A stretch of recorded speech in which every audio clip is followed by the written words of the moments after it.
শেখ হাসিনা সরকার পতনের ৩ মাস পর গেল ১০ নভেম্বর প্রথমবারের মতো ঢাকায় একটি কর্মসূচির ডাক দেয় আওয়ামী লীগ।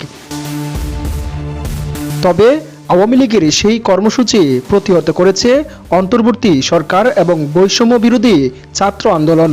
বিষয়টি নিয়ে এবার মন্তব্য করেছে যুক্তরাষ্ট্র।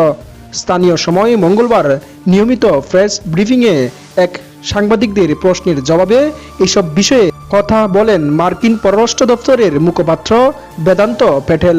ডক্টর ইউনূসের সমর্থকরা এর আগে বাক ও সমাবেশের স্বাধীনতার পক্ষে কথা বলেছে উল্লেখ করে ওই সাংবাদিক প্রশ্ন করেন, ১০ নভেম্বর ঢাকায় একটি রাজনৈতিক সমাবেশে আওয়ামী লীগ কর্মীদের বাধা দেওয়ার সাম্প্রতিক পদক্ষেপকে মার্কিন যুক্তরাষ্ট্র কিভাবে দেখছে? ডক্টর ইউনূসের নেতৃত্বাধীন অন্তর্বর্তী সরকারের জন্য যুক্তরাষ্ট্রের কাছে কোনো বার্তা আছে কিনা তাও জানতে চান তিনি। জবাবে মার্কিন পররাষ্ট্র দপ্তরের মুখপাত্র বলেন, আমরা মত প্রকাশের স্বাধীনতা, শান্তিপূর্ণ সমাবেশ এবং ভিন্ন মত ও বিরোধী মত সহ সবার মতামতকে সমর্থন করি। আমাদের দৃষ্টিকোণ থেকে এইসব স্বাধীনতা যে কোনো গণতন্ত্রের অপরিহার্য উপাদান। দেশের সত্যিকারের গণতান্ত্রিক ভবিষ্যৎ নিশ্চিত করতে সব বাংলাদেশির জন্য এই ধরনের স্বাধীনতা সমুন্নত রাখা এবং রক্ষা করা অপরিহার্য বলেও মন্তব্য করেন তিনি। এরপর বাংলাদেশের অনেক সাংবাদিকের প্রেস অ্যাক্রিডিটেশন কার্ড বাতিলের বিষয়ে প্রশ্ন করা হয় বেদান্ত প্যাটেলের কাছে।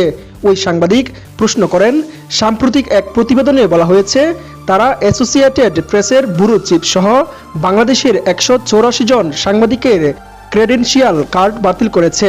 এমন পরিস্থিতিতে বাংলাদেশে সাংবাদিকদের নিরাপত্তার অধিকার সমর্থন করার জন্য এবং সংবাদপত্রের স্বাধীনতার উপর ওই হস্তক্ষেপ মোকাবেলায় যুক্তরাষ্ট্র কি কোনো পদক্ষেপ বিবেচনা করেছে?